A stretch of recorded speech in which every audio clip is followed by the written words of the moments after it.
Hi mga ka-Dream Moms! Again, welcome back to my channel and nandito tayo ulit sa may The Perch Antipolo Rizal. At ang ipapakita ko sa inyo, Townsend 2 model house and lot for sale. So, ayan siya. So, akala mo bungalow type siya pero hindi. Downhill kasi yung lote niya kaya nagmumukhang bungalow type. Ayan. So, this is the Townsend 2.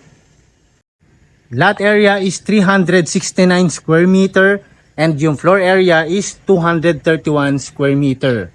Meron siyang 4 bedrooms, 4 toilet and bath, and 2 car garage.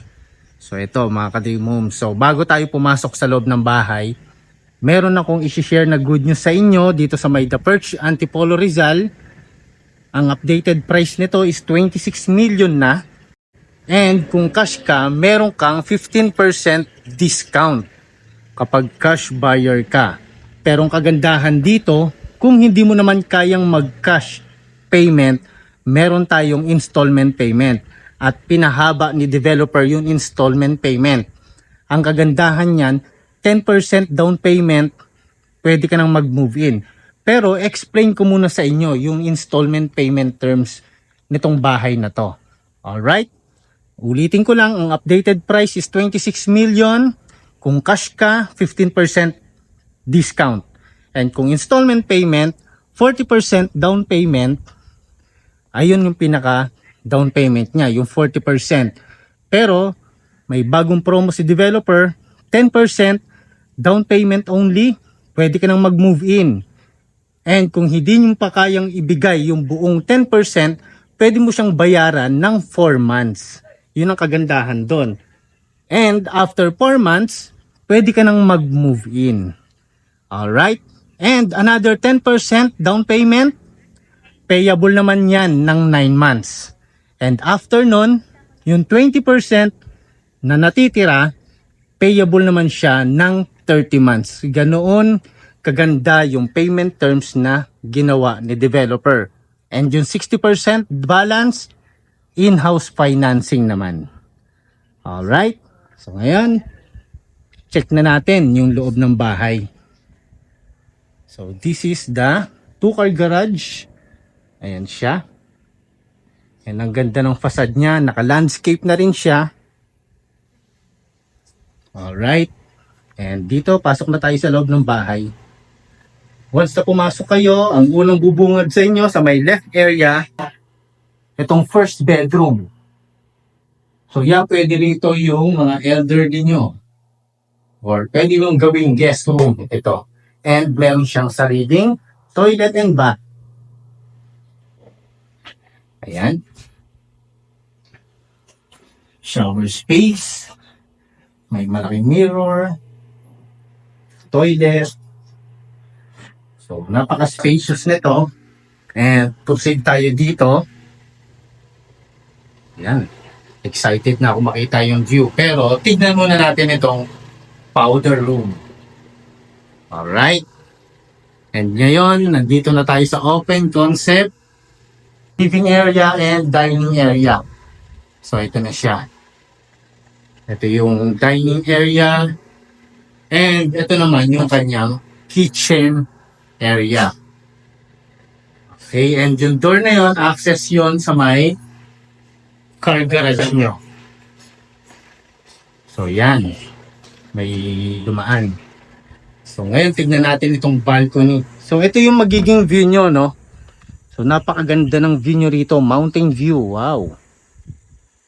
Pag nandito kayo sa pwesto na to, maririnig yung fresh air, huni ng ibon, and mapapansin nyo, ayan yung magiging likod nyo. Ayan, tignan natin. Hindi ko pala naipakita sa inyo.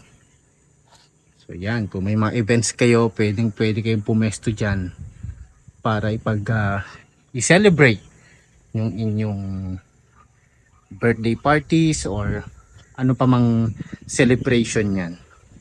Alright, so nakita natin itong area na to. So proceed tayo dito sa may baba. Dito naman makikita yung mga bedrooms. So yan. Sa natin ilaw. And this is the muna natin itong mga ilaw dito. So, bedroom number 1. So, ito siya. Spacious. Ang kaya ng kwarto na to, ano?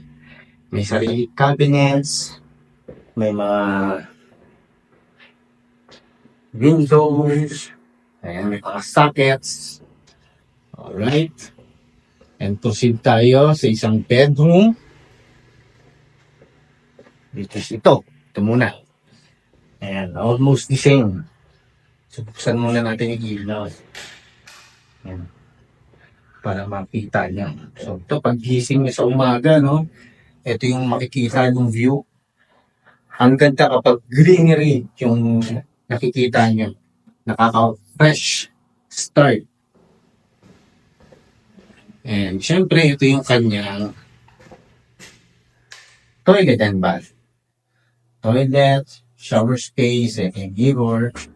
Ayan, nakita niyo ako. Alright. And, syempre, sa last part, ito naman, yung master bedroom. So, buksan natin yung ilaw. Mamaya natin puntahan yan. Ayan, spacious. And ito yung kanyang toilet and bath na may walk-in closet. Ayan, tingnan muna natin itong walk-in closet. Okay. So, ito. Ayan. Shower space. May mirror. May sink and toilet. So, ang ganda ng tiles niya. Floor to ceiling na rin. Eh, no? Okay. So, puntahan natin yung last part, which is the balcony. Ayan. Wow. Rinig na rinig dito yung huni ng ibon. Ayan, may lumilipad pa. Okay. So, ito yung backyard nyo. Ayan. At least yan, napakita ko pala sa inyo to. So, ayan. Ayan mga ka-Dream Homes, no? If you think this property is for you, kung interested ka, just call me or message me. Pwede tayong mag-set ng private site viewing ninyo. Again, magkita-kita tayong muli sa aking next house tour. This is your Dream Home Buddy, Martin Marquez. God bless and bye-bye!